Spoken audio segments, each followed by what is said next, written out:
just a reminder, this meeting is being recorded. I see the recording has started.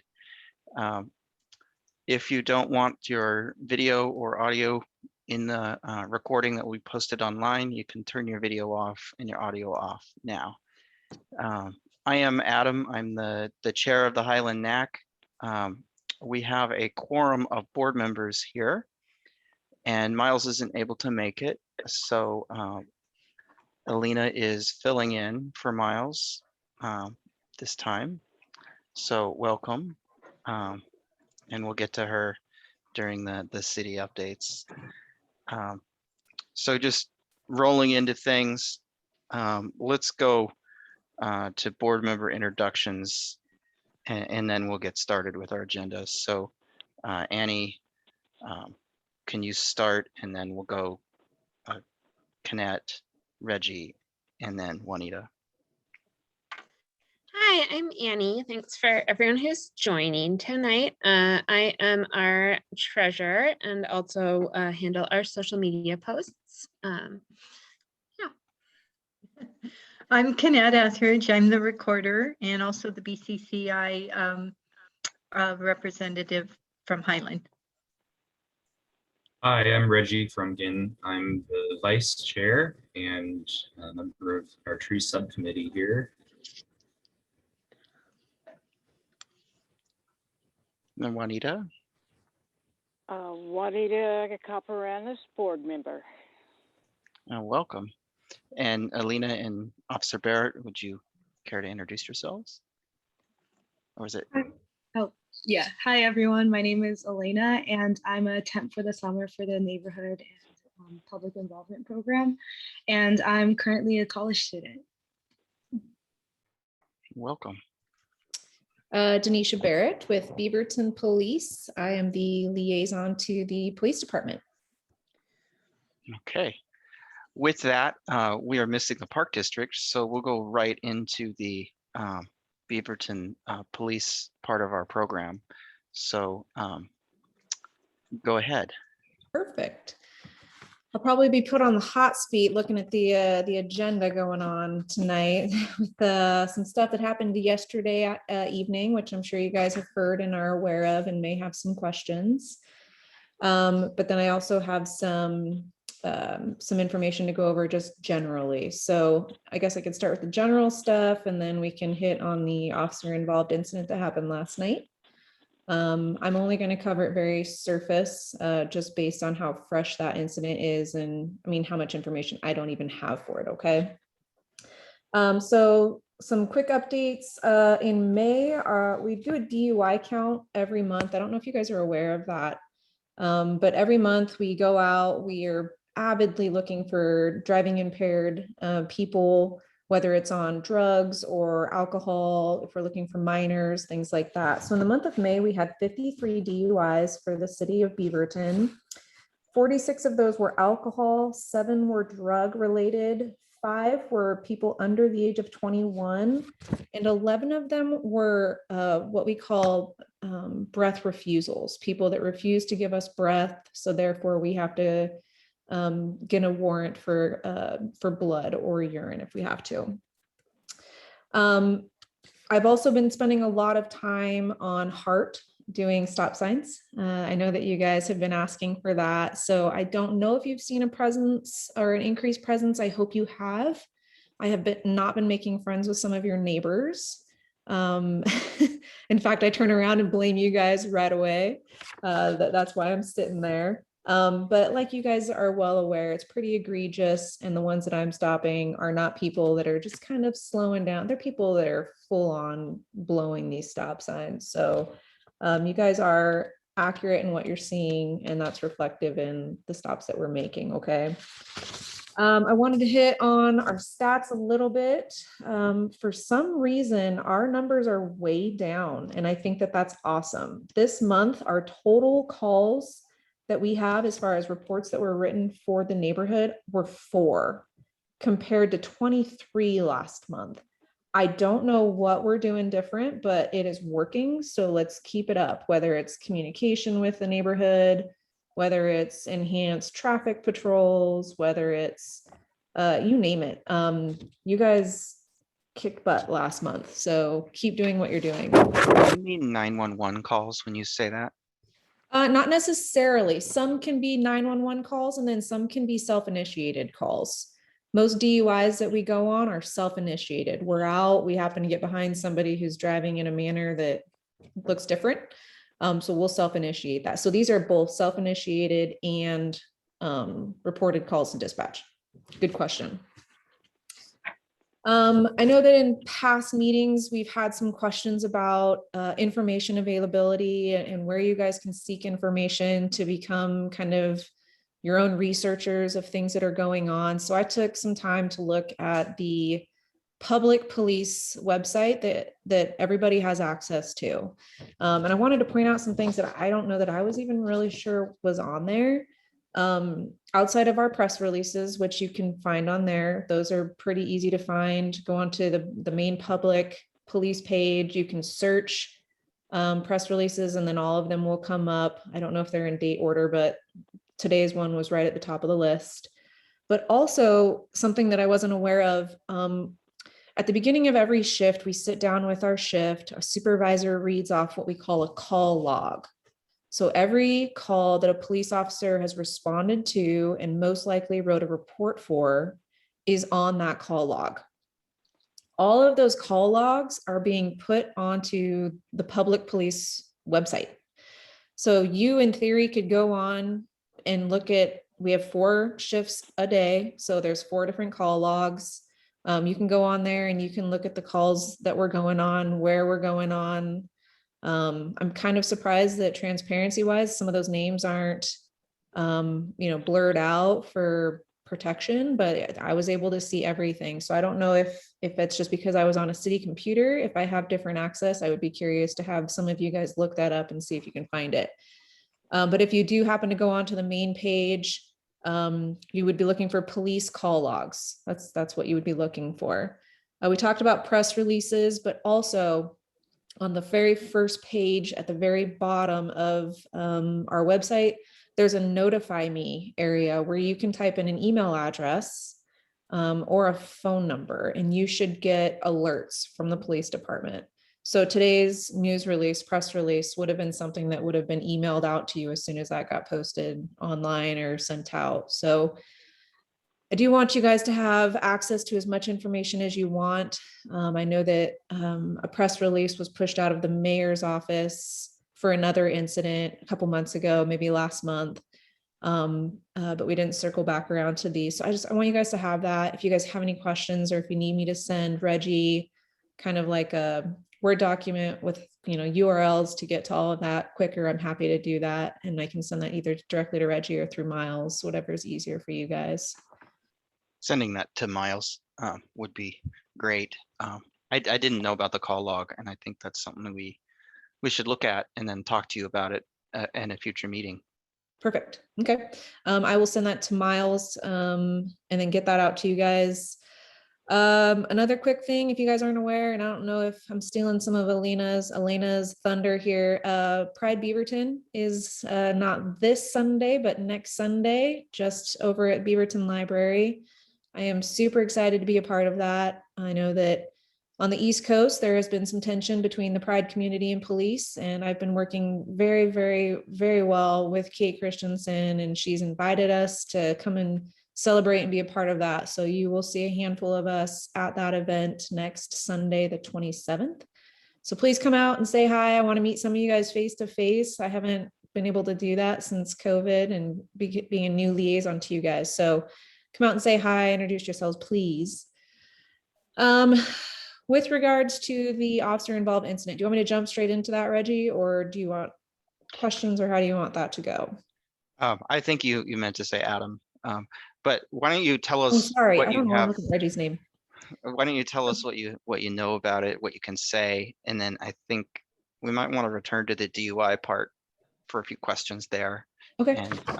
And just a reminder for our attendees, you can type in a chat comment or ask a question, and I will read it for the officer here. So you're included too. And go ahead, please. So for the sake of making sure I have all the accurate information, I'm going to read 2 paragraphs directly off the press release, and then we'll go a little bit off topic with some of the circumstances around the officer that is involved in this, okay? The press release reads, officer involved shooting, Beaverton, Oregon. A patrol officer from the Beaverton Police Department was involved in a shooting Wednesday night after a burglary suspect fled on foot. The suspect was wanted by the Beaverton police for a residential burglary, which occurred earlier in the day, and an outstanding warrant for a parole violation. During the foot pursuit, the suspect entered a fenced-in backyard of homes near the intersection of 14th and Alger. Beaverton police officers gave chase on foot while commanding the suspect to stop. During the attempted apprehension, the suspect pulled a gun and discharged it, resulting in a self-inflicted gunshot wound. At the same time, one of the Beaverton police officers who gave chase fired his duty weapon at the suspect. The suspect sustained injuries as a result of the shooting, and the suspect was transported to a local hospital. And then the last line says that Washington County Major Crimes Team is leading the ongoing investigation. I don't know if a newer press release has been pushed out yet, so I'm not going to elaborate on any information that maybe I have learned since this posting. Some things that people tend to ask, is the officer still at work? Are they on leave? It is policy that the officers that are either directly involved or witness to the incident are required to go on what we call admin leave. We talked about that a little bit with Sergeant DiPietro. He came and spoke about the officer involved crash that his department had. With shootings, it's a little different. There's some administrative concerns that we have to worry about and some psychological concerns that we have to worry about. If you're not familiar with Senate Bill 111, Senate Bill 111 came out and said that departments are required to have something in place that can successfully bring law enforcement back into the office or back into the role of their job. And in that, they established that people need to have a certain amount of time off duty, that they should get a psychological evaluation. Some departments have taken it even further and said that they want to do scenario-based training that would be very close in nature to the incident that the officer was involved in to see if anything triggers anything. And then also, depending on the state, depending on the county where you're at, some agencies may even wait for a charging decision to come out before an officer gets brought back to work. But it does depend on, is it the officer that actually was involved in a shooting? Did they just witness it? There's different standards for both people. So we do have officers on admin leave right now. They won't even be interviewed for likely 2, maybe 3 days after the event takes place. So it is a long process. They can be off for 2 to 3 weeks, sometimes longer. It just depends case by case basis. We want to make sure that those officers are in a good headspace to come back to work before putting them out into the community again. So it's kind of a lot, and it might sound like I'm giving you just some surface information, but as more comes out, you guys can get access to it by that notify me or on social media or however you guys are following us. So I'll take any questions if you guys have any. The major crimes team is part of the sheriff's office. Is that correct? The major crime team is the umbrella that is Washington County. They're kind of the umbrella over that group of people, but there are detectives from every department within the county on that team. It is common practice that because Beaverton was involved, we're not going to have a Beaverton be a lead investigator on that incident. We're going to have an outside agency do that. That's not to say that we won't have Beaverton detectives doing some other part of it, whether it's evidence collection or whether it's the autopsy or who knows. But it's a team of detectives from all the different agencies, and it is overseen by the Washington County Sheriff's Office. I have some questions. First off, I just want to say thank you for all of your transparency. This is rough. I'm out of town right now, so I actually hadn't heard of this. So I might have questions that other people on the call might have already been aware of. I just am out of state. So I guess my first question is, were there any witnesses other than police officers? Or are you not able? And also just kind of broad, definitely understand that some of this is going to be confidential. So just I definitely understand and respect if you can be like, I can't disclose any information.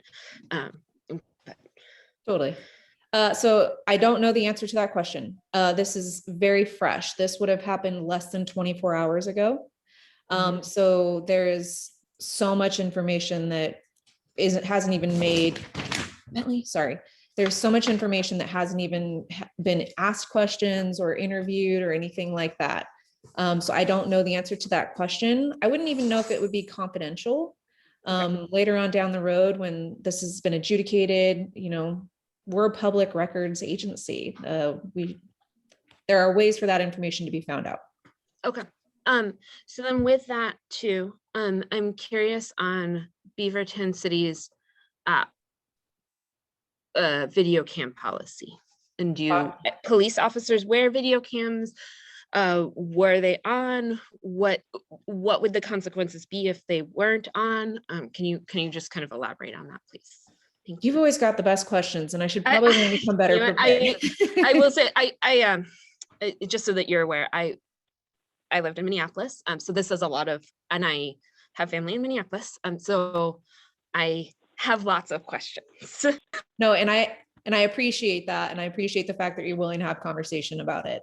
I would say that we could probably do another whole presentation on body cams, and I'm willing to bring that maybe to another meeting, bring our policy, read exactly what it says, and show that to you.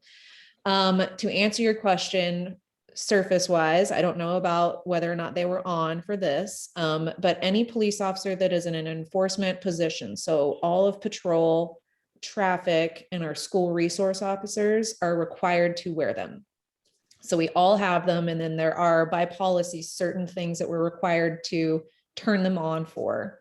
There's only a handful of things that we can turn them off for, and that's generally going to be for like victims' privacy, right?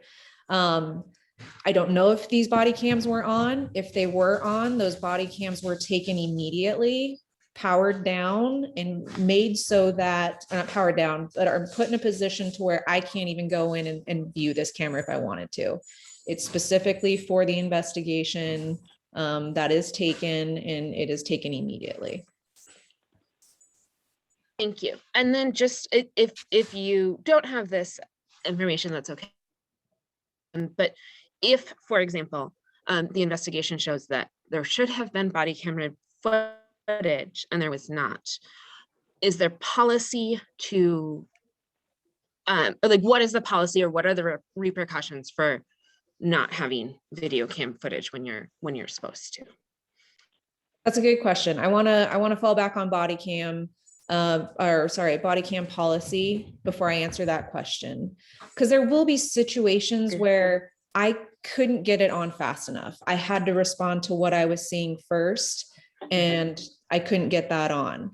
There are certain systems where the sound of a gunshot will trigger it to automatically come on. I don't think that ours do that. It may, but I need to look at that. So I don't want to answer that question. That's just really helpful. Thank you. Let's bring the policy to next meeting. That sounds great. Then I will hold most of my questions. I guess my last question, how many officers were, you said there were several officers on administrative leave. Are you able to share how many officers witnessed the event? At the end of my time, I will go onto our website and see if a second press release has been pushed out that would have that information, because I do know the answer, but I don't know if I can push it out. Okay. Yep. That makes sense. I think all my other questions would be policy related and kind of how this investigation unfolds. And I guess I just, again, want to reiterate, I really appreciate the transparency.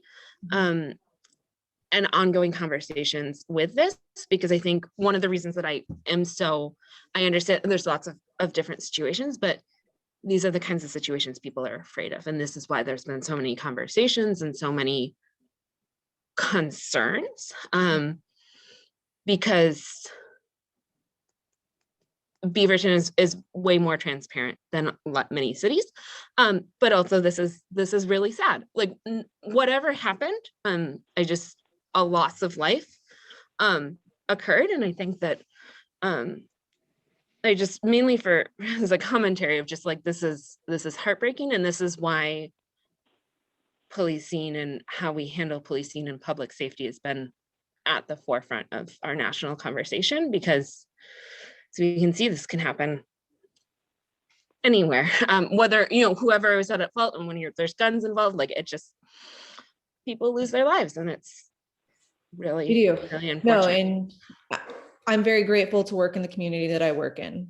While we have support, we also have people that are willing to have fantastically hard and uncomfortable conversations. And I think that's important. It's important for you guys to know what we do, how we do it, why we do it. And it's important for us to hear what our community wants from us too.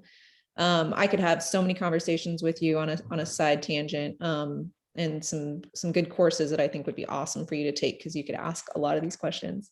Okay, yeah, but maybe I'm done with my questions about this incident. So if any other board members have questions, I do have some follow-up questions about the public information, but I will yield my time. And I think, just to correct, I don't think that the person who was shot has died. No. And their name is released in the press release. Okay, as thank you, well. Adam. Okay, And They were in addition to where they are from, a 32-year-old man from Hermiston is what it says. okay, thank you.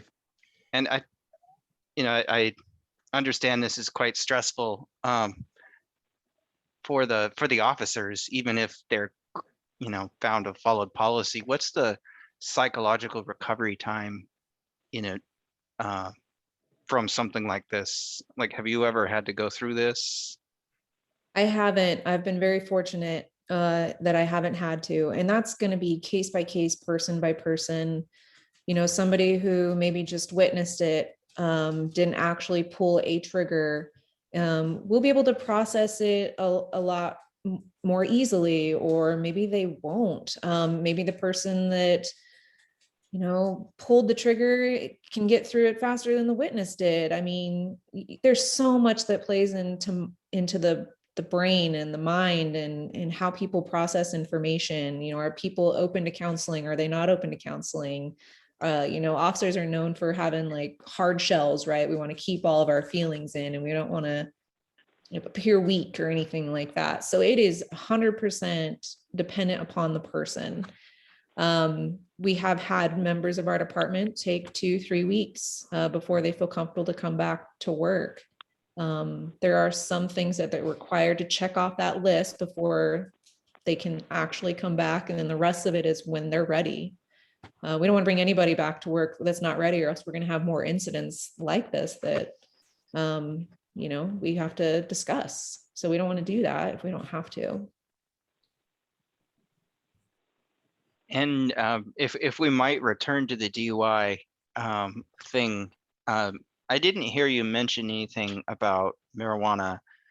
Is that in the other drugs category? And how is the trend of DUIs in the city? Is it up or down, or where is that? So marijuana is in fact in the drugs. So 7 of those 53 were drug DUIs. And I think there's 5 drug categories. I'm not a drug recognition expert, but they put drugs in various categories based on the effect that they have on the body. With regards to the trend, I would like to go back and look, and I might do it while somebody else is speaking, at our numbers, because we post them on our social media every month. We post them all there. But I want to say my boss said this morning, we've had more DUIs in the last year than we've had in a long time. I don't know if that's COVID. I don't know if that's people stuck at home. I don't know. It doesn't make sense to me because the bars aren't open late, right? So it's a weird thing, but I'd like to compare those numbers before I I'm solid on what I think is the trend. Okay.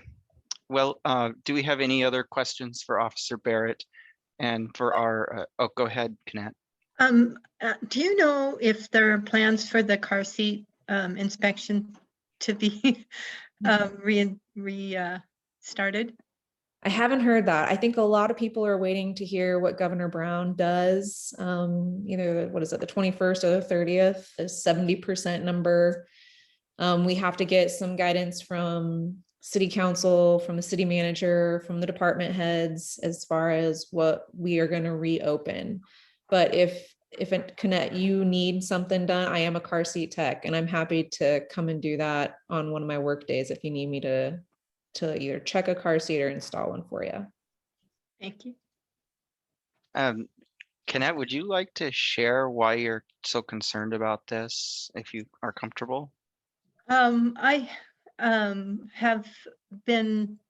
worked at a hospital where we had multiple deaths related to a head-on accident. This was in Silverton, and a baby was probably improperly put into a car seat, and I just know I've seen an accident, and they're just so, it's such an important thing. It's problematic because that's why it's so wonderful the police are willing to do this, because there's just different cars. You can't read the instructions and know what you're doing. So I really appreciate that as a service. I agree with everything you said. It is hands down my favorite thing that I do in law enforcement. Parents bringing in their kids, or, pregnant women, in line waiting for their next kid, like, they're safety first, safety driven. It is my favorite thing to do. And one of the harder classes I've ever taken, by the way. It's very strenuous, isn't Yes. it? Yes.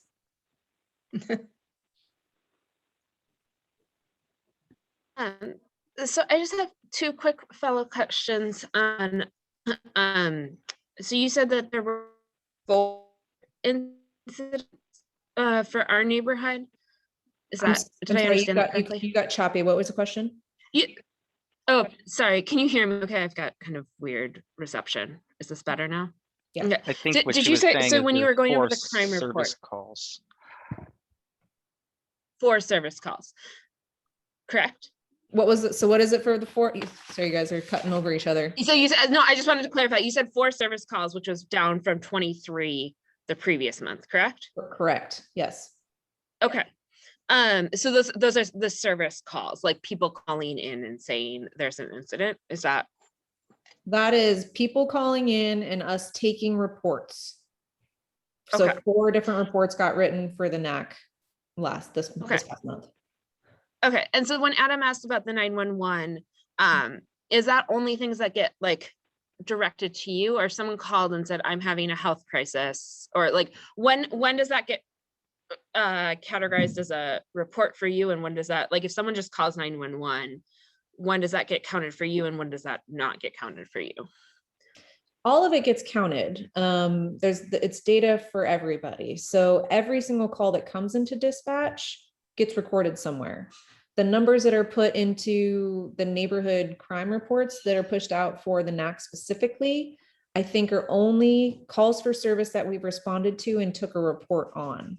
So if I responded to somebody in mental health crisis, but determined that I didn't need to take them to a hospital, so I didn't need to put them in a police officer hold, and instead I could just pair them up with their counselor or their social network, and that solved the problem, that might not be counted in this data. Okay, thank you. That's helpful. Of course. And then my last question for the night is with this media report online that you have. I was just taking a look at it. Thank you. It's very helpful. So I was noticing that there are reports there. Is that all just officer self-report filling out, or and is there any kind of either resident overview or anyone kind of auditing this So you're talking about the call logs? when it says, hey, this is what happened? The call, You're talking about the call logs, right, Annie? correct.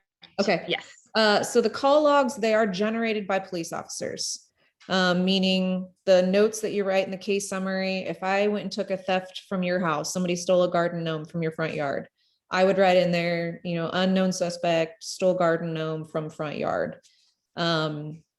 That is the Cliff's Notes. The call log is the Cliff's Notes. There's a whole other narrative. There's witnesses. There's body cam for most of this stuff. So that is literally like just meat and potatoes for everything that we've done that day. There's a lot more that goes into that.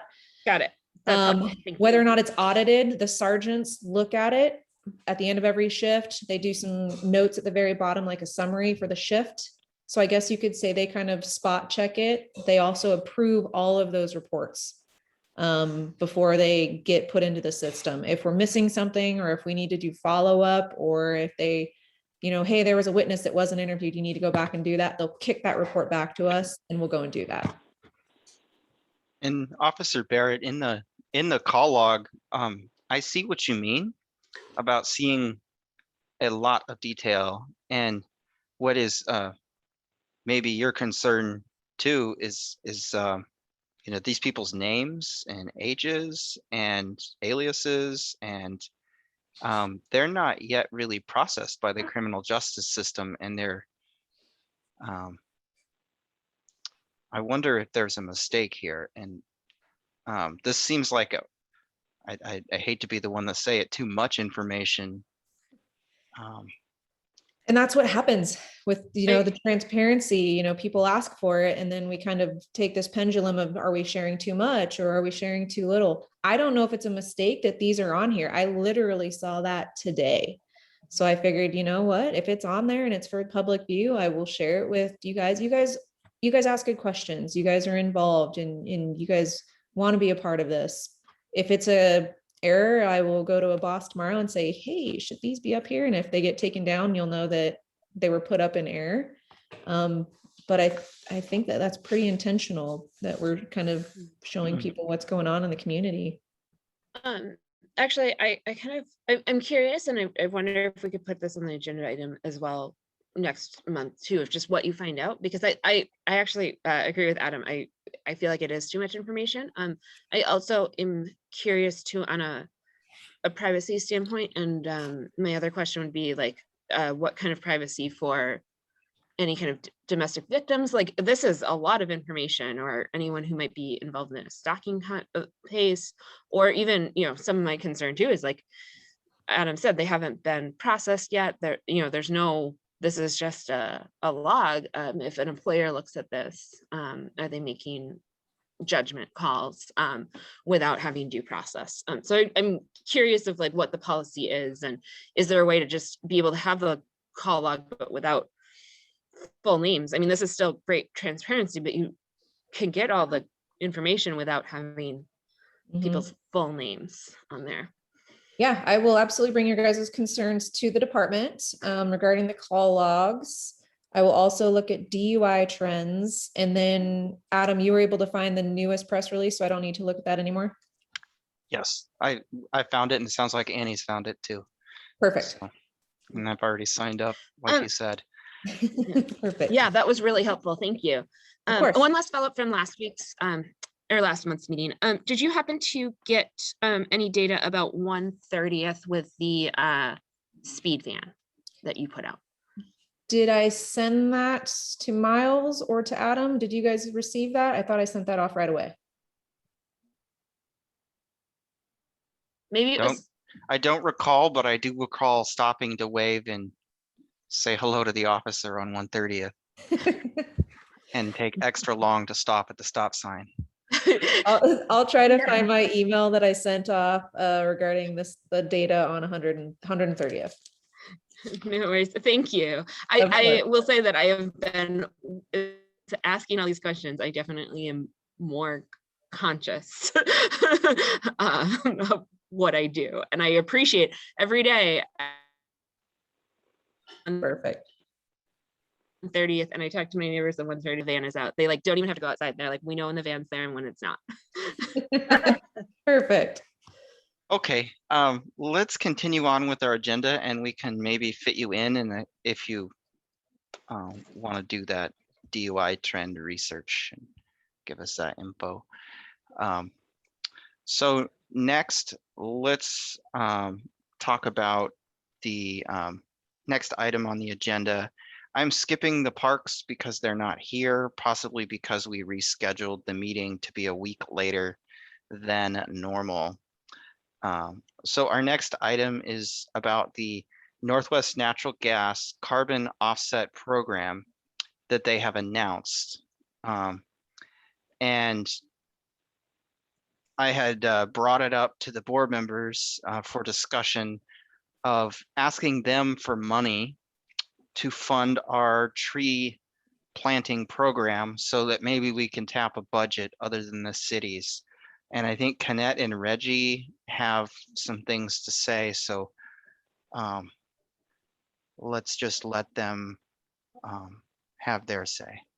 So go ahead, Konnette. Well, I think I was looking at their giving, their donation page, and there were a couple of things that I think we can always submit a request, but I'm not sure how successful it will be. They're in the mid-cycle of a 2-year cycle of a giving or donation campaign.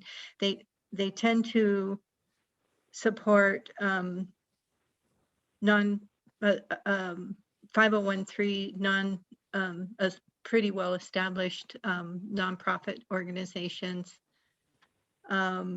But that said, they did have an environmental focus, and we can, if we want to apply for that. I'm not sure what the end result would be, whether it would be the support of a single event. I don't think I'm not sure it would be supportive of an entire program, but and there might be some other organizations we could look into as well.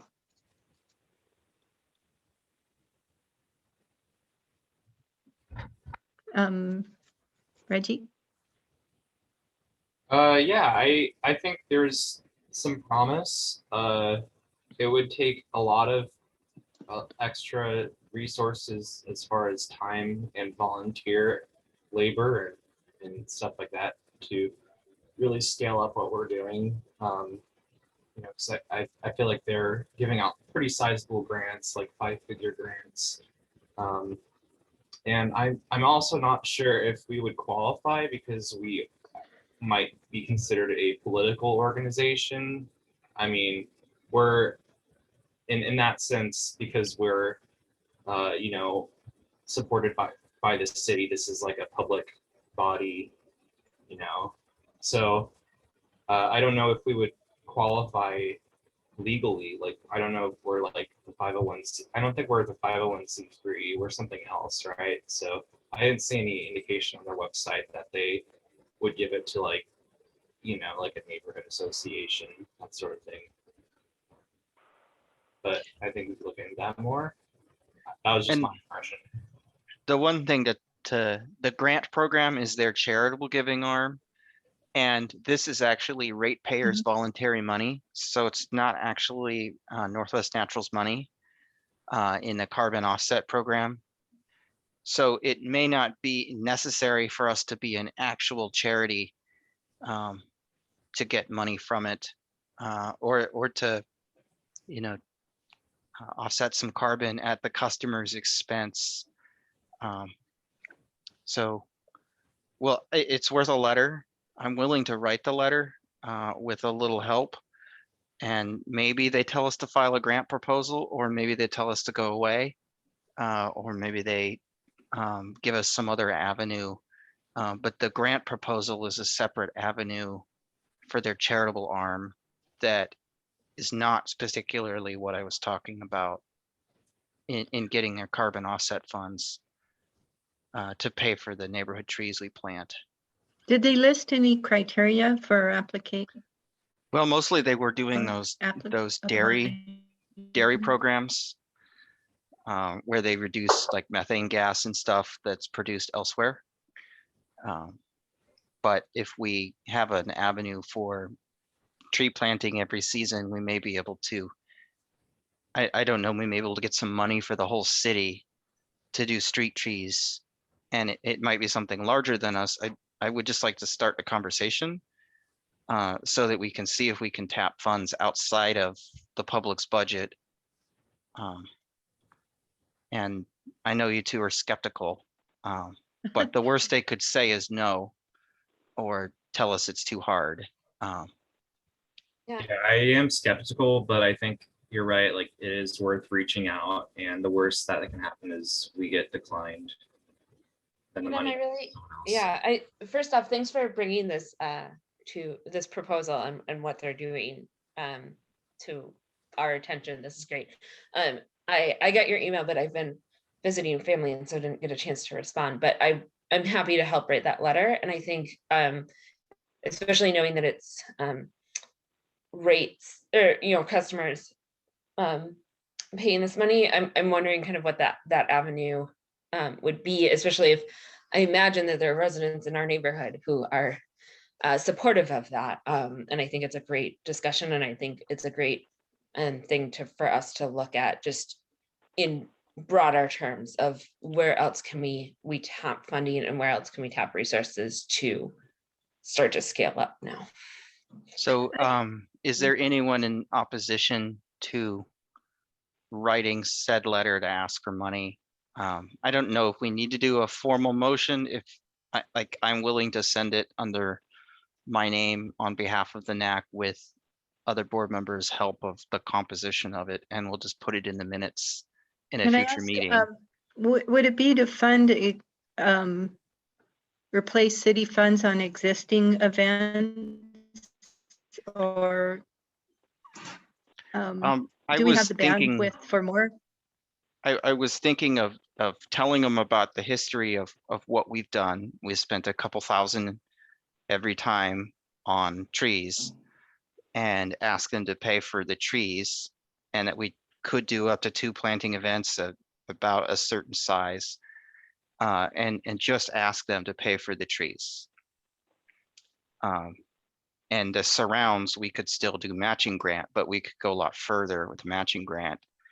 I would like to talk a little bit more, if I may, about what a scaled up planting event would look like. You know, after we get past like 40 trees, it becomes a lot of weight on our shoulders as volunteers. So if we're talking big money, like 5 figures as far as budget, with, you know, if we know that we can secure a grant like that from the group, from the company, I would say we might want to look at contracting that whole thing out to Friends of Trees. They're the local community nonprofit that plants trees in urban settings, like for homes. So having volunteered with them for a while, I know that it would be possible to maybe fund like a one-off event, and then basically they're contracted to do like the outreach, so they have support on their team to go out and reach a lot more households than we would be able to. They could coordinate mailing, and then there's also the community recognition portion to that. And then of course we would be listed and incorporated into any literature and all that as a partner, of course.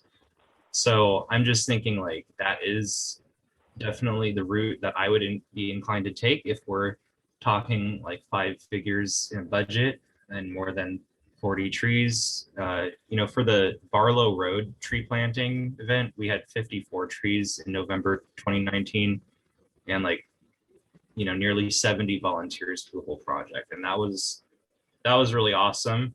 But that was a ton of work and managing things. So, you know, you get like Friends of Trees to come in and utilize their existing resources like outreach, recruiting volunteers, particularly like trained crew leaders who can help lead, you know, a lot more crews than you know, what we can support as far as our own volunteers.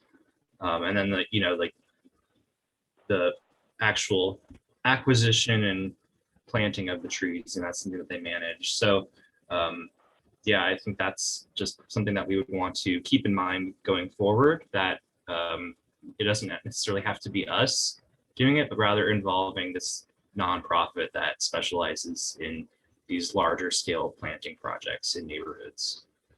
Yes, and we also have the potential that the utility company could bring us volunteers from the people that pay in to the program. That's another thing. Friends of Trees would coordinate with groups. So bring in local groups like we had, you know, we had Westview Key Club, Southbridge Sustainability Club. You know, they coordinate with local groups around the area to bring them in. So it really works out in the end. So just to wrap up, I did want to suggest that this might be a one-time thing. I don't know if you heard about this, the tree canopy loss in Lake Oswego and Salem was 5% from the ice storm. And I don't know what our numbers are, but I could imagine they're a little lower than that because of the ice that fell in the Salem area was heavier and we had more snow. But we still had canopy damage, and a larger event for 1 or 2 years to make up for the loss might be something that we can spend this year to request more money. And that said, I just wanted to ask if any board members have any opposition to this. Doing that. Can I have one more comment? It might be that we would have a better chance of obtaining a grant if there were more than one NAC involved as well. If it represented the BCCI or more a larger group, that might be more attractive to them as a project. I don't know. I'm quite certain we could get Central Beaverton and Greenway on board with just a "do you want to join us" request. Those would be good too. Okay. Is there any opposition from board members to asking for the money? And hearing none. Again, my only concern is how that will affect the demand for our volunteers within our own neighborhood for other projects. Okay. But I would support, that said, I would support submitting a letter. Okay. And while we've been talking, Officer Barrett has done some research, and let's go back to Officer Barrett for a moment and talk about the DUI results. And Annie had more information to share too. You want me just to read them out loud? Yes. Perfect.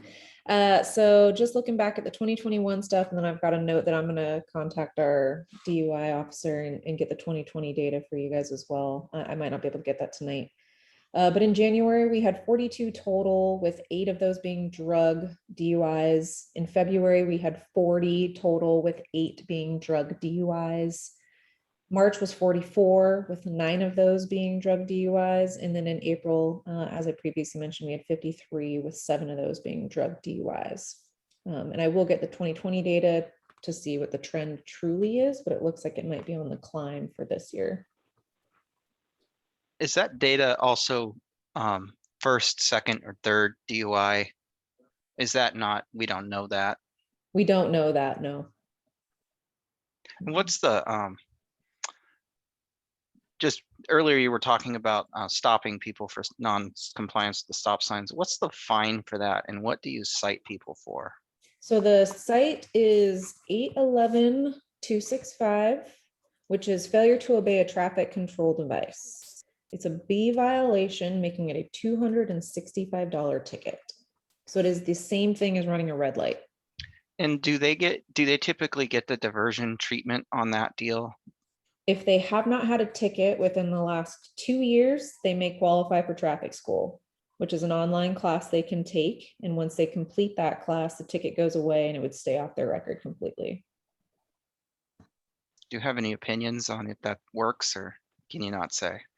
I'll speak personally. I got a speeding ticket last summer and had to take the diversion class. It does work. My driving behavior has been much better since getting my citation, because I know that some departments and counties are 1 year clean license, 2 year clean license. I don't want to risk getting a ticket and have my own insurance go up either. So it works for some, but then for others, you got to hit them in the pocketbook, and that hurts even more. Any other questions for the officer? Annie, I think you might have something to share too. Oh, yeah, no, I was just looking on the let me see where Oregon Live. I just want to quote where I saw the information. It looks like it was updated at 5:30 today that the man who was shot died from injuries.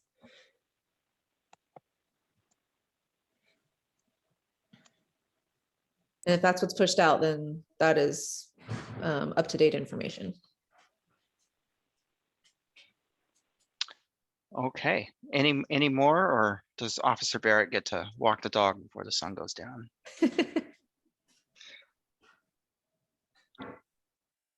All right.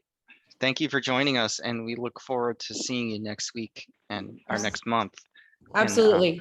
And, I think we would love to hear about some of the items we brought up, including the policy thing, if you just want to tell us how it works. Perfect. I'm going to eavesdrop because I see the traffic calming thing too. So I'm going to be still present and just eavesdropping on you guys. Okay, Konnette for traffic calming. Okay. Well, I can report on the meeting on June 3rd that did happen, and we were able to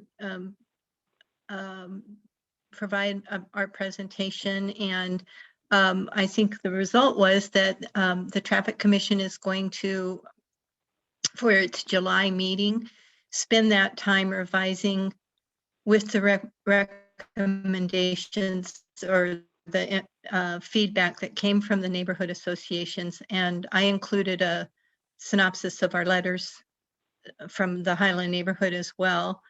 With that feedback, they were convinced that to work on revisions of that of the voting process. There were also presented at that time were a kind of a summary of the focuses of the comments that we got. There were 5 other kinds of areas that the topics. Looking for my notes on that. That focused on that additional feedback beyond just about the voting, included things like the voting, other aspects of the voting process, the need for a more citywide approach to traffic calming in many neighborhoods, use of looking at hot spots instead of entire streets for mitigation and that sort of thing. So I was happy to say that I was invited to that meeting, and we'll follow through with that process of the voting change process. I'm pretty sure that the non-return votes won't be included in the final process, and then they have some specifics as far as percentage of return and percentage of yes votes to work out. And Konnette, do you remember how many testimonies we got into them from We got our canvassing? When I Could you repeat got that? You 21, and could you 18 repeat of those that? suggested that. Oh, sorry. You broke up. 21 was the last. Okay. Am I Okay. still, can you hear me? Yeah, I think you said 21. Hang on. Okay. There were 21. Yes. 18 of those recommended a change in the voting process. There was having continuing traffic problems in areas where projects had failed. There was concern, a lot of safety concerns. So those were very helpful as well. And while you were talking, Mark typed in a question: who do we email regarding the voting change process? And I returned to Mark the neighbor mail email address. And that is where you can still submit a comment that can be shared with the Traffic Commission, even though they're kind of, we built the momentum for them to go out and change the process and gave suggestions. Yeah. And My intention is, well, so the letters that were available were included in the packets for the commission, but also I will be collecting any additional letters that have come in since that June 3rd meeting to add to and incorporating those comments into my summary comments. And one of the things the traffic commissioners ask is specific changes, and only some people who submitted comments gave specific changes of change this to that, or an itemized list of things. So that is still useful, and the Traffic Commission meets monthly, and there is still plenty of time to influence them with specific policy suggestions. Yes. And I want to make sure that, sorry, Adam, did you have more? Did I interrupt you? No. No? Go ahead. Okay. Also included in those focuses, those themes that we were seeing from the information, and some of this information came from visiting NAC meetings and talking directly to, came from directly from NAC meetings, as well as one of them was related to having increased options beyond the speed bump option and increased funding to lead to more agreeable solutions. So those were things that I think resonated with a lot of people on both sides of the issue.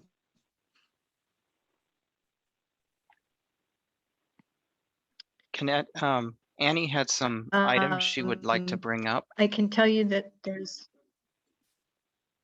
yeah, I some of those Annie and I discussed earlier, I think, but go ahead, Annie.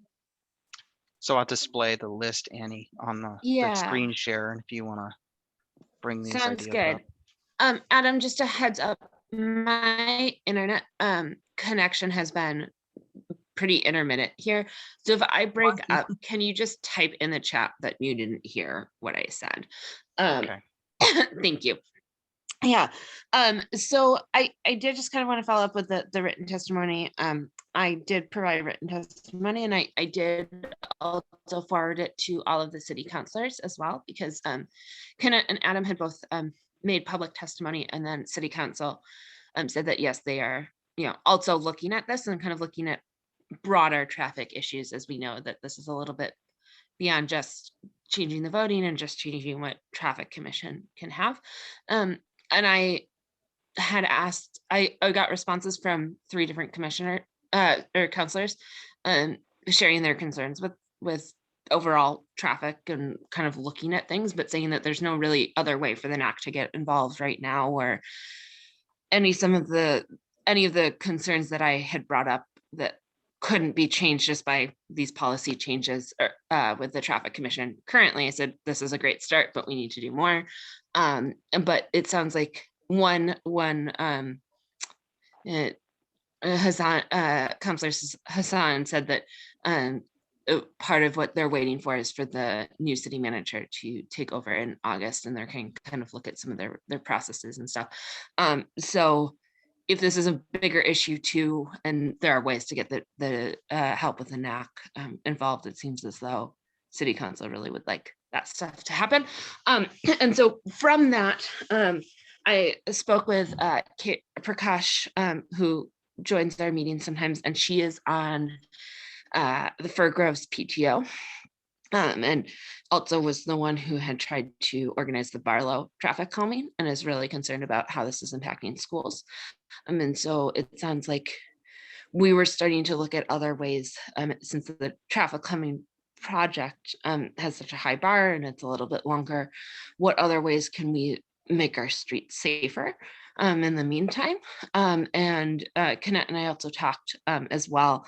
And we were talking, especially since two of the projects were on schools, and then one was at the park, but it seems like the Wilson with the schools is like the biggest hotspot and people's biggest concern. And with school going back in person in the fall, we have kind of a limited time frame of really making a good impact. And so that was kind of those three things.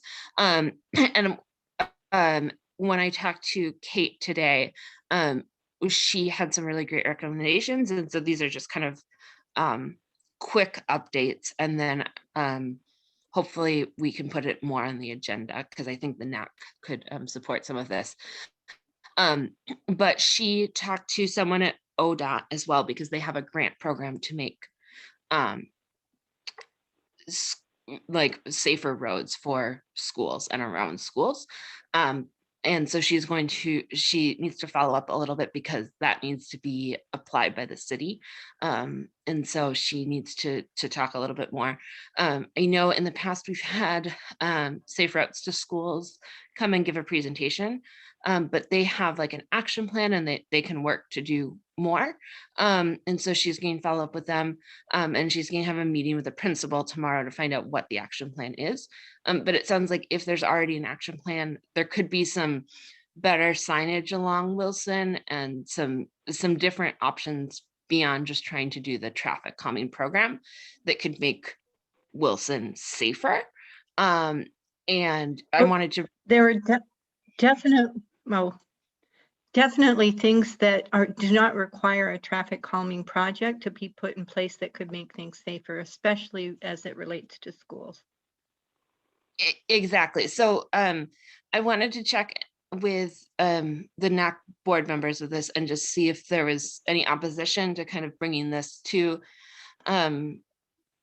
the meeting next month, and maybe talking about potentially seeing if we can co-sponsor an event and maybe do a small matching grant, or kind of use our NAC to kind of help and partner with the PTO or with the school district to help make Wilson safer.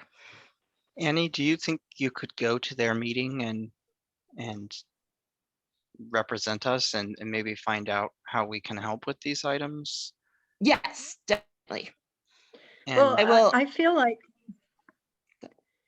I feel like as the chair of the traffic calming work group with the BCCI, and because this is we're looking at this for all the neighborhoods, not, I mean, definitely this has come up about about focusing on school safety related to traffic. I just and I understand that we're looking at September or as going back to school time, but I guess I'm asking for a little time to consolidate a message so that we are all on the same page, if that makes sense. And I we guess haven't. I guess meeting. my biggest thing,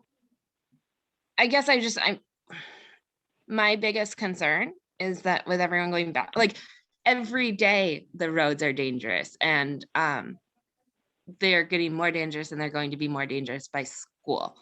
And so why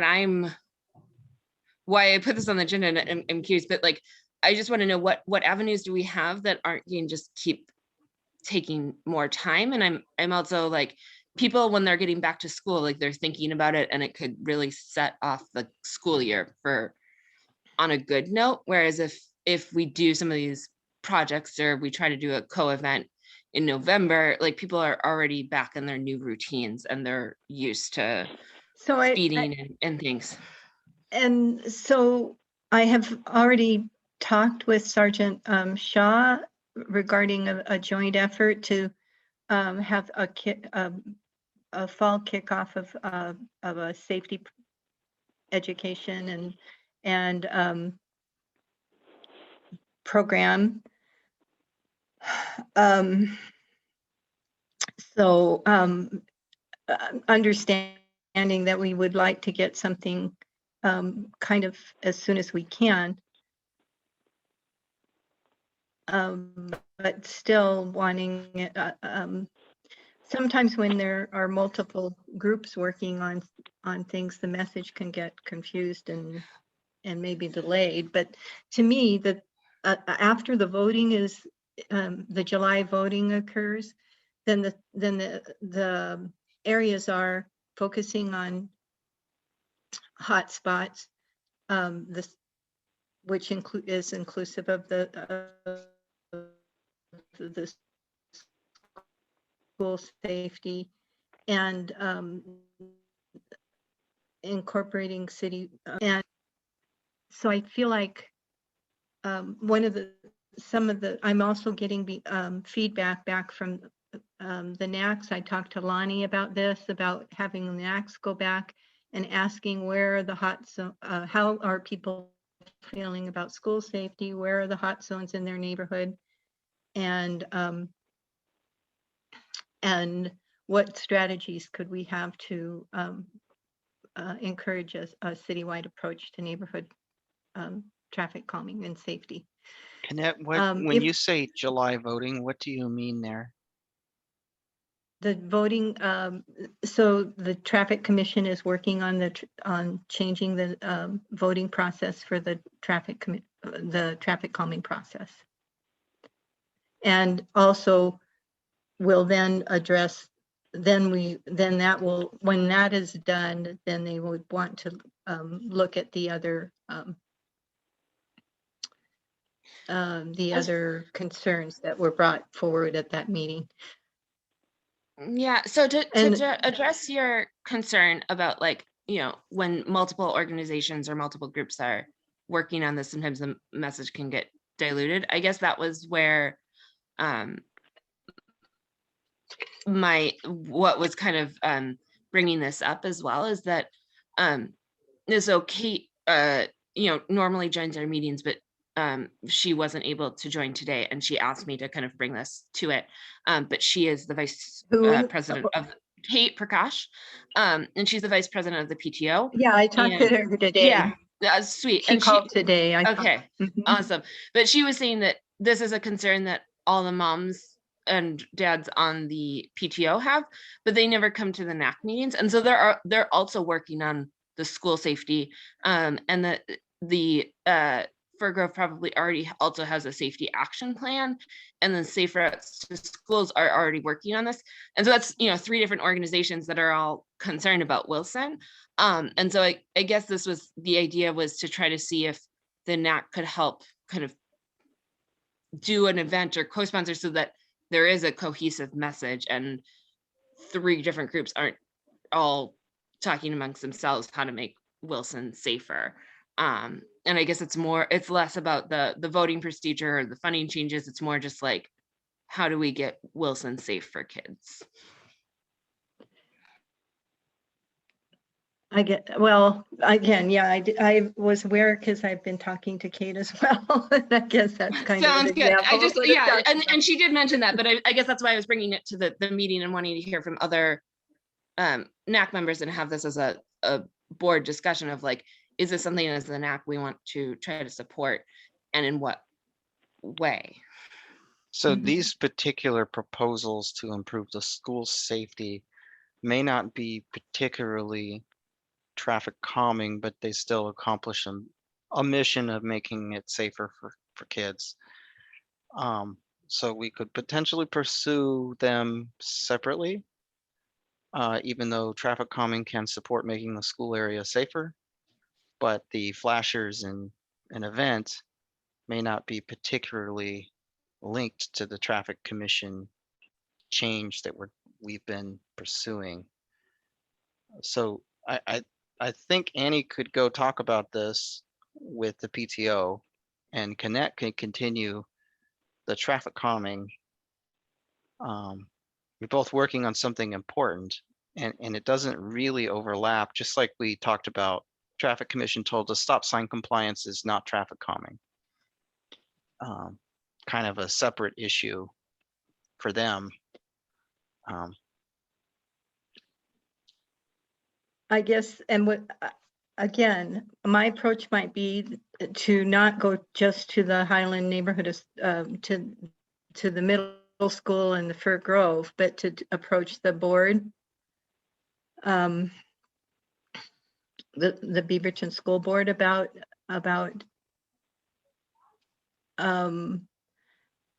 one of the issues is that a lot of the that came up was that there are different measures taken for different schools. So some schools have the full meal deal. They have safety patrol. They've got the flashing lights. They've got rumple strips, and other ones have maybe just signs, which is what Wilson is essentially. But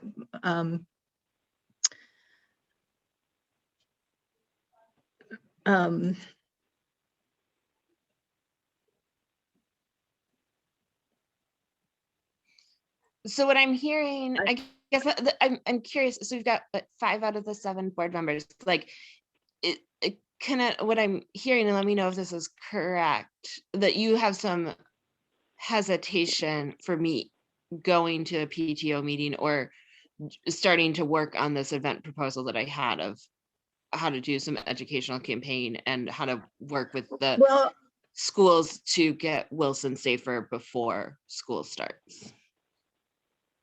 I guess a lot of this information was inclusive in some of the NAC data that we accumulated, and based on,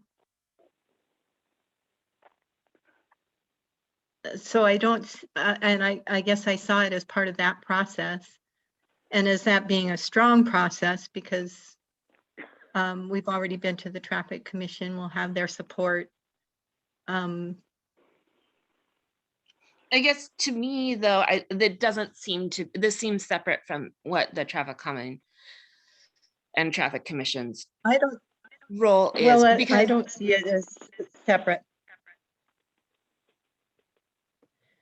okay, because to me it seems like that in June or in July they're working on the voting and thinking about the voting and changing the traffic calming initiatives, but at the last meeting they didn't have any discussion about improving so that there are flashing lights like they do at VOS.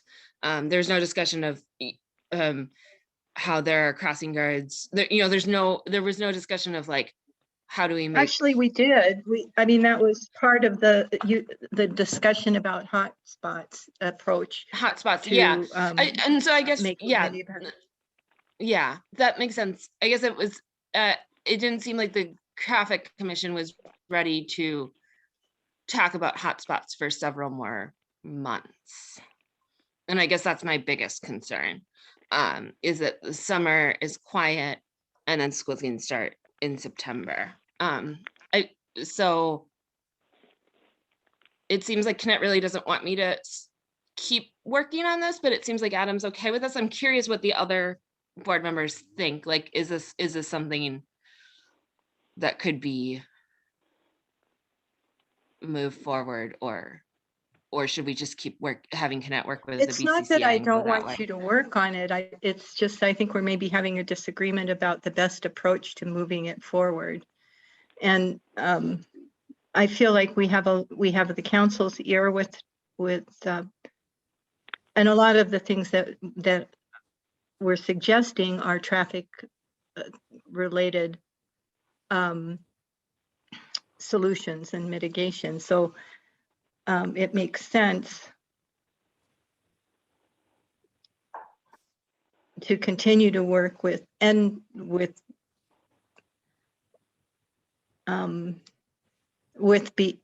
BCCI and the Traffic Commission and the traffic engineers to when you're talking about things like installing flashing beacons and that sort of thing, and adding to maybe the integrity of the stops areas and near the schools.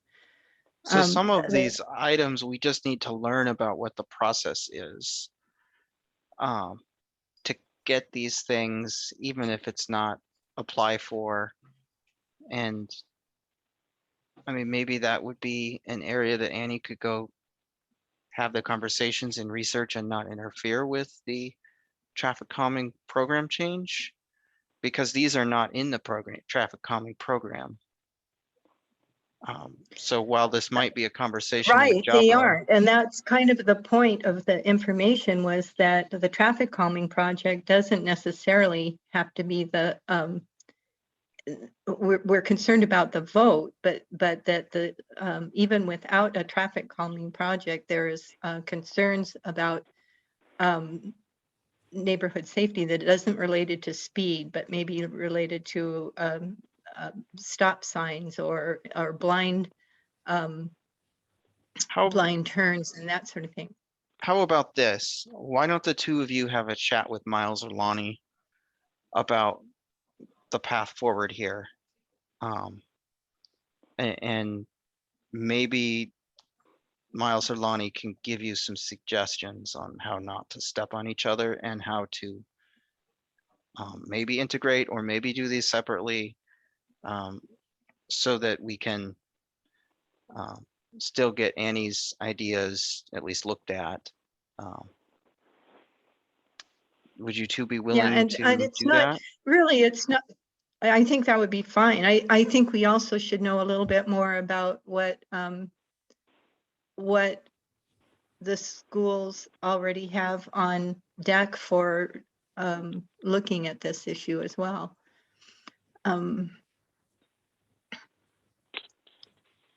Annie, does that sound okay to you?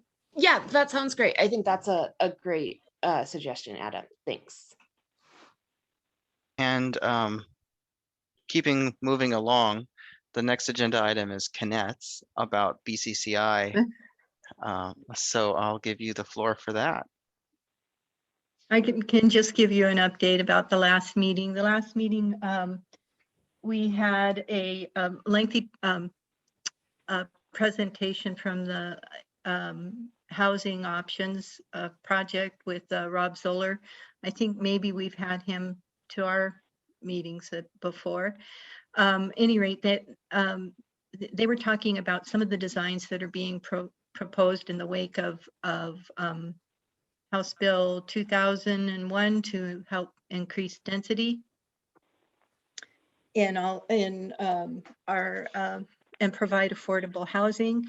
And so they were presenting different models that could be added or to our current development codes as far as housing design and including multi-housing design, mostly multi-housing design.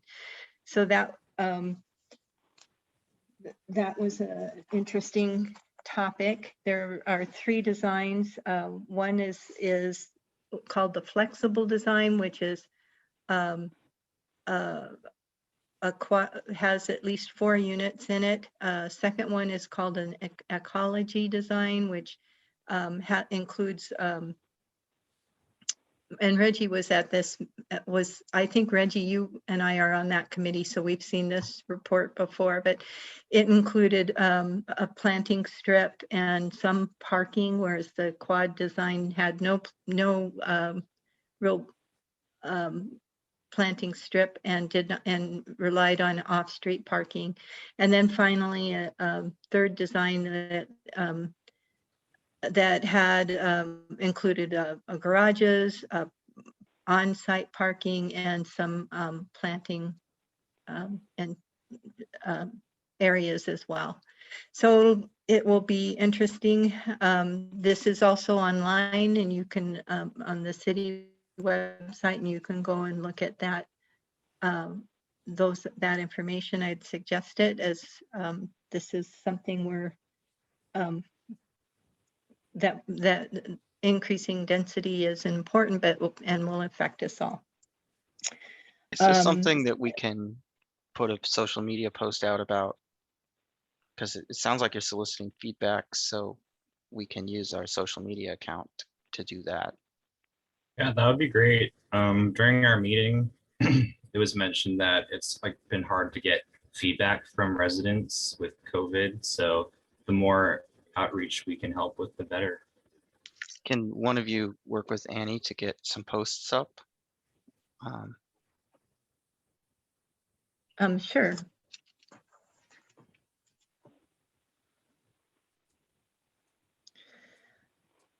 Other than that, there were no new grant updates. We did debrief any more questions about that? I'm sorry. Nope. Oh, actually, I have a question. Curious. What are some other matching grants that have come through for other NACs that you're aware of recently in the last couple months? I'm just curious. There has not been I think ours are the main grants that have happened, and there just hasn't been that many grants in the last couple of months, if any. Wow. Yeah, it's interesting. They debriefed the voters forum that happened on April 29th, and felt that it went well. It was it was for a small election, but there were a number of important candidates that were looked at. And then, Sorry. pardon? Do you know how many people tuned in to the debate to watch it, or the forum? I don't know. I believe it was over 100 people, but I don't have that number. Thanks. That's a good. Do you know if they're going to have another one for the runoff race for the city council seat? They haven't planned it yet. Okay. Is that And for then sure that it's happening? that there's a runoff. Yes. I don't know. That wasn't discussed at that. It might be pending certification, but neither candidate qualified, and both candidates are now scheduled to join us. Jerome next month and Ashley the month after. So at least the candidates think there's a runoff, so I'm pretty sure that there is. So just a comment, it seems really inefficient with our system, where we had a really crowded field and then some dropped out, but they were still on the ballot. But now that we are barely having to have a runoff, it looks like that's going to take more resources from both candidates and delay the swearing in of a new counselor. So that kind of harms the city's ability to effectively do business. My question is for anybody who's familiar with ranked choice voting, how would ranked choice voting in the city of Beaverton have potentially affected the outcome of this election? Like, would we have, in the sense, like, would we have an answer right now and be able to avoid frivolous runoffs in the future? Most likely, we would have had spoilage of the third and fourth candidates, and there would have been a simple majority if they had not counted the votes for the other candidates that had dropped out. So even without that, it was likely that there wouldn't have had to been a runoff. But there was an initiative a few years ago, and the city council didn't seem to like it, in that they changed the petition process from 18 months to 6 months on the petitioners who were trying to push a ranked choice voting. It may be something that we might want to write the council about. Do you remember how the council voted? Like, who was in favor of that change and who was against it? Well, at least a majority voted to kind of sabotage the process by changing the rules on them. But I don't know who. Yeah, that seems pretty undemocratic that they would place those restrictions. Yeah, they tightened the rules on a citizen initiative. Wow. Yeah. Do you That's know, outrageous. do you know when this May 18th vote was certified? It should be certified about a month after. I don't know if it's certified yet. It might not be. At least the candidates have both told me that there's a runoff. So I think they know. It does look like it's I don't being know what we published want to online, do. but Adam, it's public knowledge Okay. as well. Um, hmm. Any more BCCI stuff, or should Well, we? Yeah, the final thing was that the land uses subcommittee is still well, they're working on revamping the website information regarding land use and neighborhood associations. And that will include more information about the signage, more information about how to prepare for a meeting and that sort of thing. So I'm hoping by the time we our next meeting happens, that one will be up and running. Can I ask, this is regarding having candidates coming to the NACs. I'm not sure how we want, if we want to consider, some NACs limit the time that each candidate can participate or can speak, and that seems to be around a 5-minute candidates, and I'm wondering if we should do something similar. Yeah, the chair controls the agenda, so I'd be willing to, maybe 15 minutes would be fair to let them talk and then ask a few questions and limit the whole thing to 15 minutes. But I can set that expectation ahead of time. About like 10 minutes of talking and 5 Q&A, Okay, something like that. that sounds perfectly fine. I can set that expectation with both of them. I think that'd be helpful. Okay. Are we ready for tree committee? Yeah. Okay, go ahead, Reggie. We'll jump right in. So first we'll dive into the matching grant requests and event proposal. So Murmuring Pines tree planting. This is the subdivision that mostly occupies the area between Allen, 130th, 22nd, and Hall. And this would be kind of another installment in our annual tree planting series. Pretty much the same weekend, same day, same time as the last 2 years for consistency. So it'd be Sunday, November 14th, 2021 from 1 to 4:30 p.m. It would be a tree planting event, just like what we've done as recently as the Wilson Park planting in November 2020. And I'm also submitting a request tonight. I'll make a motion later to approve a matching grant and budget of $3,000. So I'll share my screen here.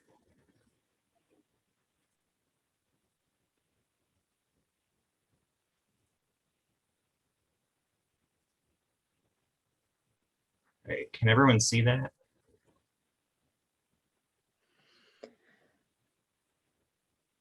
Yes. All right.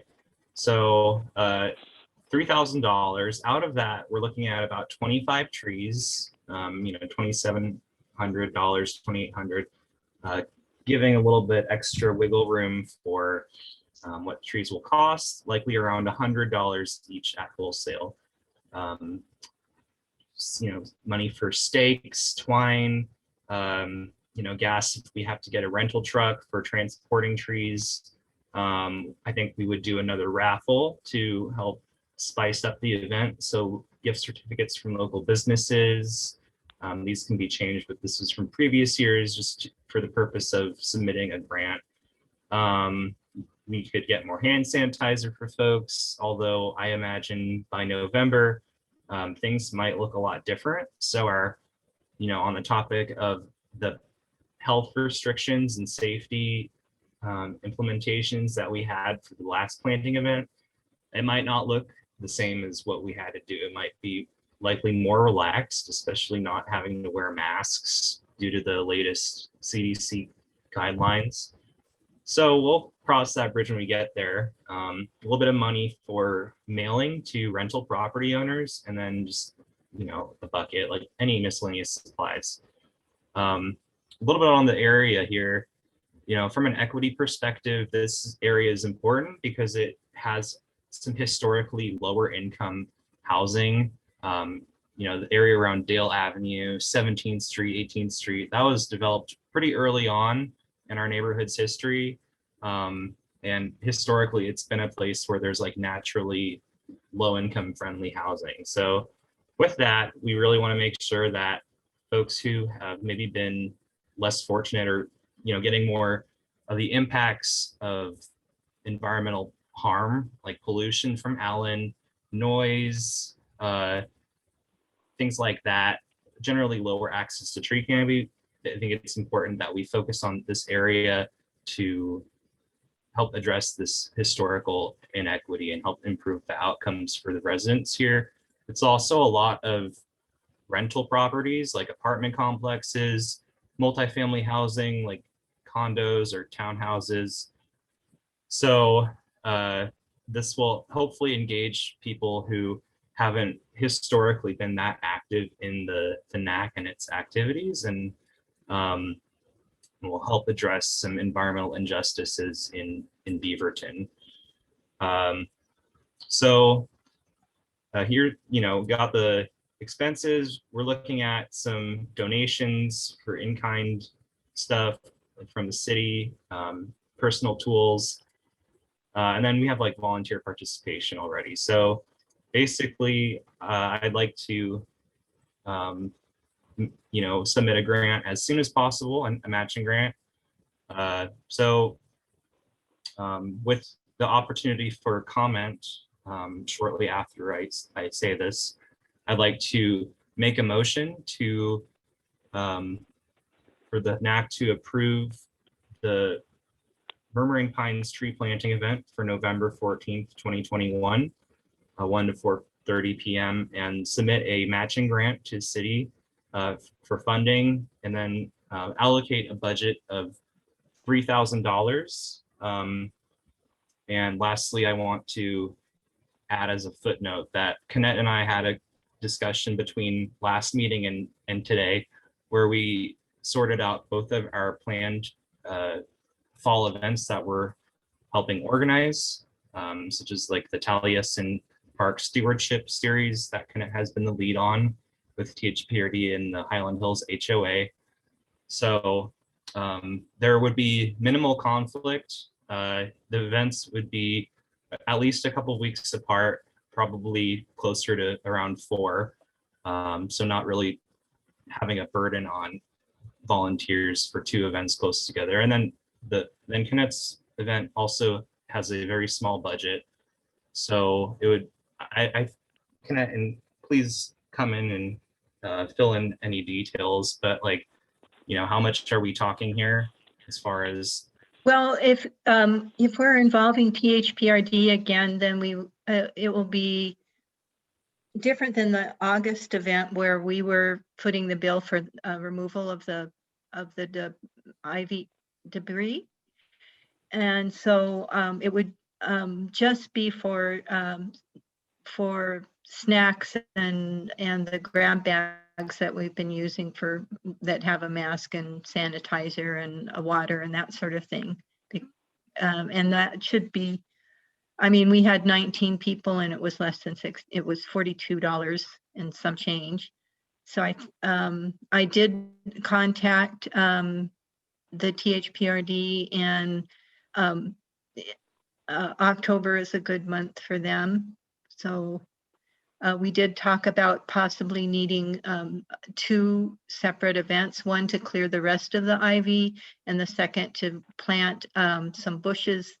We're hoping to make that site a ground nesting friendly site, and to do that additional bushes would be needed. And Reggie, I think you were about to make a motion. Could you type in the motion into the chat box, and then we can consider it?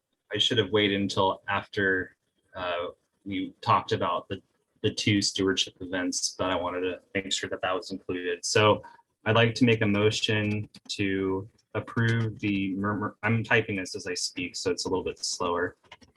Murmuring Pines tree planting event for November 14th, 2021 from 1 to 4:30 with a neighborhood matching grant application and a NAC budget allocation of $3,000 for the event and around 25 trees. Okay, a motion has been made, and Konnette, you should be able to copy that out of there for the minutes. Is there a second on this motion?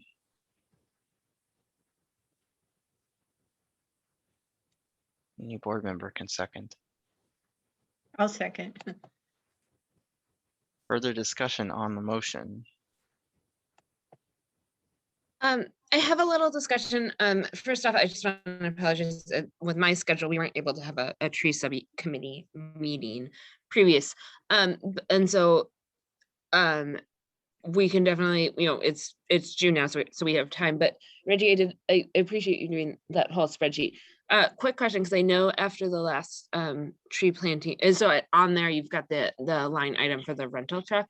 For the last tree planting, we had talked about maybe it might be easier to find one nursery that could deliver the trees, so that it puts less stress on you as the volunteer having to go to the U-Haul, get the thing, load everything up.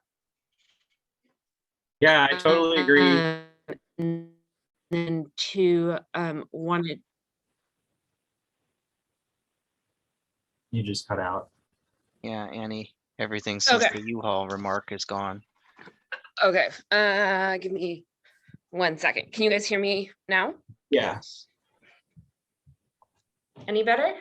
Yeah. No? No, you're Okay. good. Okay, thank you. So I was just going to say, I know after the last tree planting, you had discussed that it might be easier to do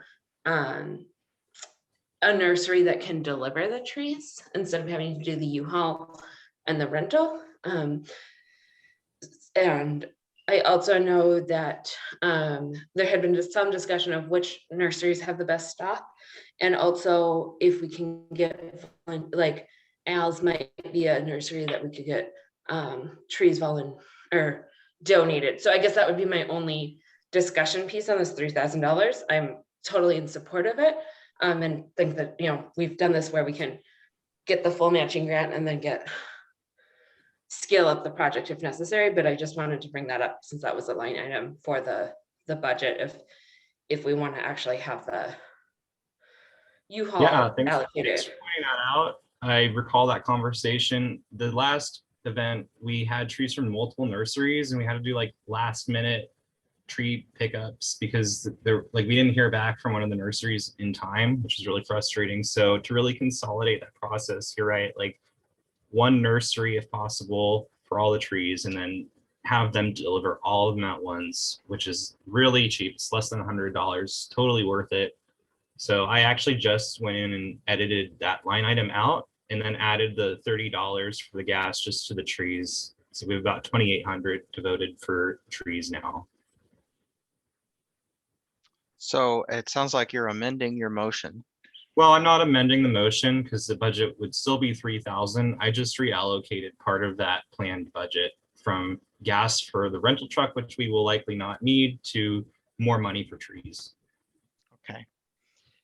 Any further discussion on the motion before we vote?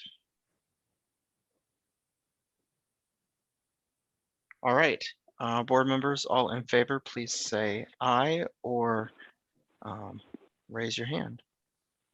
Aye. Aye. Aye. Aye. Aye. Motion carries. So you got that. Is there any more tree committee business? Yeah, just quick update. I'm drafting a new letter that's gonna be like NAC branded just for new neighbors who move into a house that has NAC planted trees, just to kind of bring them into the NAC and talk about the benefits of trees and really ultimately hope that they don't cut down the trees because they're like, oh, whatever, new trees, my house, whatever, but they don't necessarily know the background. So working on that, maybe like a 1-pager or 2 pages with, including NAC information in tree care. And maybe just I'll mail these to, the new residents as they come in, and this happens occasionally. And then just a quick update with the Schiffler Park tree planting collaboration with Central Beaverton NAC and THPRD. That's moving forward. The Park District pretty much gave approval for like 11 of the 12 trees or tree locations. So, there's going to be more trees planted in Schiffler Park this coming winter.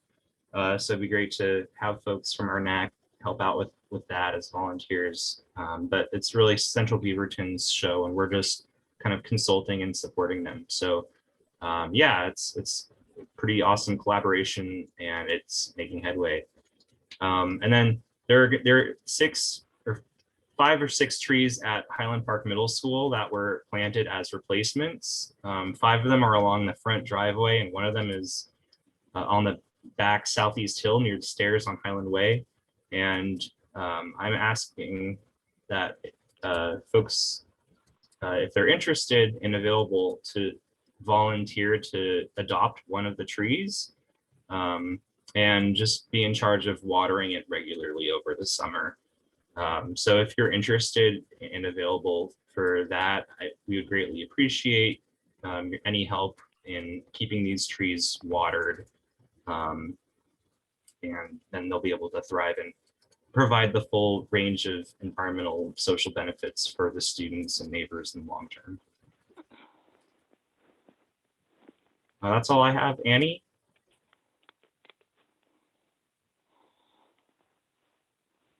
We'll have more updates next month.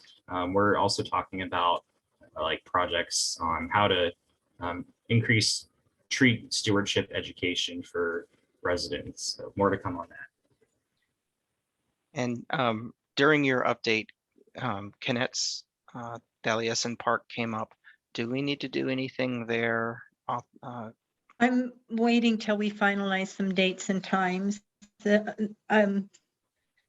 I'm not sure if anybody has opinions about whether we commit to 2 projects at that park or just to the one project.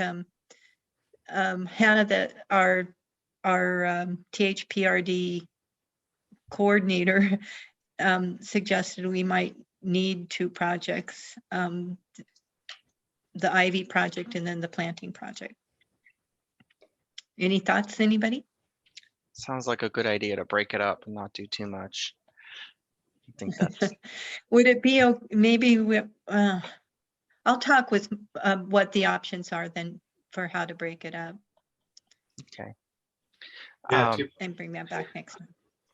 We are kind of running behind on time, so if there's no more urgent tree business, we have more stuff on our agenda we need to get through before the end of the meeting. thanks for your time, everyone. Okay, we have some administrative activity to do related to the last month's meeting minutes. Konnette has circulated them. Are there any corrections, additions, or changes needed?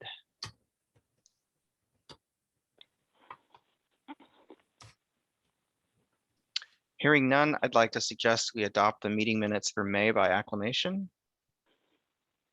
Does anybody object? No. Okay, meeting minutes for May are adopted. Annie, would you give the treasurer's report? Yeah, very short. Nothing has changed.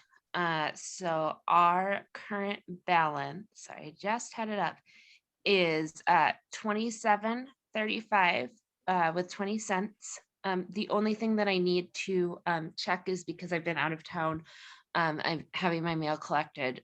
So I'm still waiting on the check for the reimbursement from the January tree planting event, which is about $1,200. And if it's not in my mail, I'll follow up with Miles and make sure that that is deposited prior to our July meeting. So that would bring our balance up over 3,000 again. Okay. Thank you very much. And for city updates, Elena, do you want to take over now? Yeah. Hi everyone again. I'm taking over for Franziska and Miles this week. And I don't know how accurate the agenda points were for the updates that I have, but so June news, welcome Jen Haruyama. The Beaverton City Council has appointed Jen Haruyama as city manager. The appointment comes after a robust recruitment process with community and staff engagement. Hiring of a city manager supports the city's transition to a council manager form of government outlined in Beaverton's new city charter. Jen Haruyama most recently served as the city manager of Tracy, California. Her local government leadership career began in 2000 as the assistant finance director of the town of Los Gatos, California. She then transitioned to the city of Tracy, California as the administrative services director and the interim assistant city manager. Subsequently, she also served as the assistant city manager of Livermore, California, and then the city manager of Scotts Valley, California. She's expected to begin in August 2021.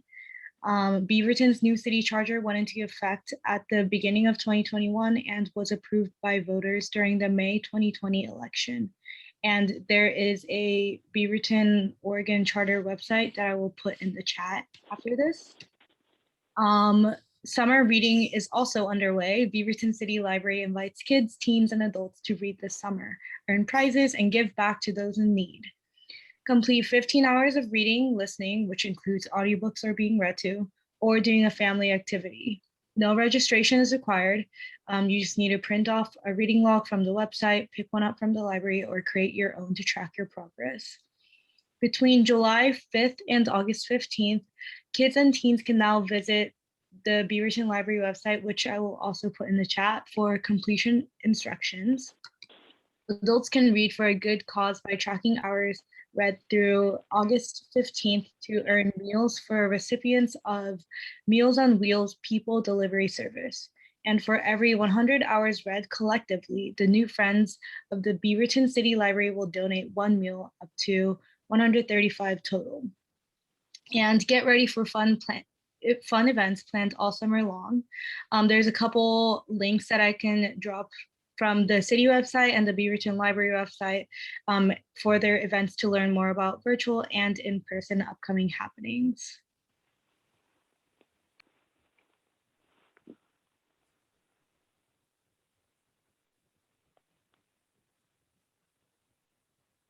Is that everything? Yep, that was everything. Okay. Well, thank you for joining us and filling in for Miles. Because Elena's filling in, she may not be able to take many questions, but is there anything from the board that you'd like to ask or bring up or request? I don't have any other questions other than it's cool that you're able to do this as a summer position, and I hope you're learning a lot from these NAC meetings. Thank you. I did work for the city throughout high school, and that's how I got involved with the city. So I'm really excited to be back. Were you on MEAB? No, I was actually with the Multicultural Inclusion Program. I did a summer internship with them. And then I was also a temp with the arts program for like a semester. So like maybe 6 months. Awesome. Well, it's great that you're from the area and getting involved. So hopefully you'll continue that in the future. Yeah, definitely. I loved being involved. So I'm excited that I get to do this now too. Yeah, thanks for joining us today. Thank you for having me. Okay, so before we go, are there any comments from folks that they would like to get in before we adjourn?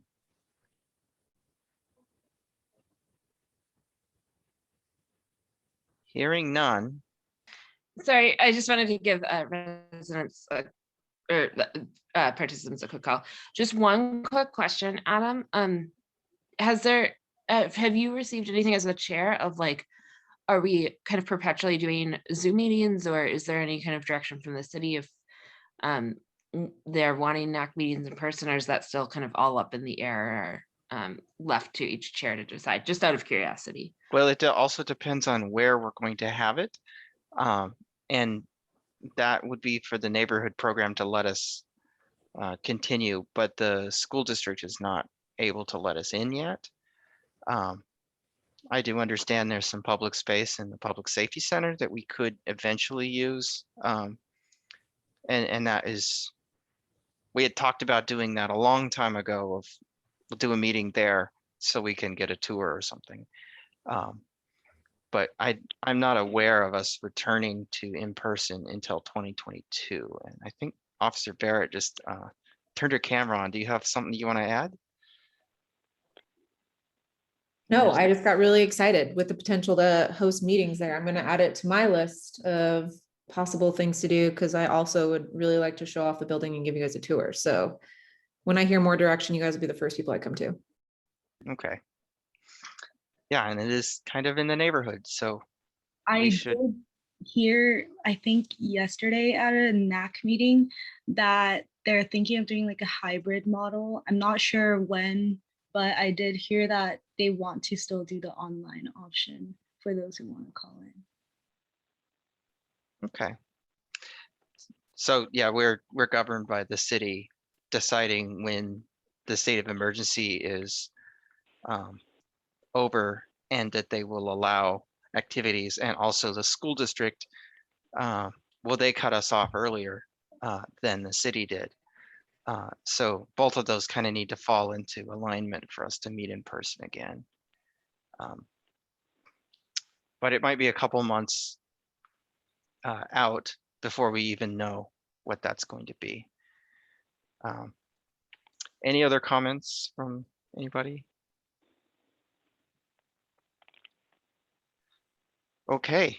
That said, let's adjourn the meeting. I'll stop the recording, and thank you everybody for coming. Bye-bye.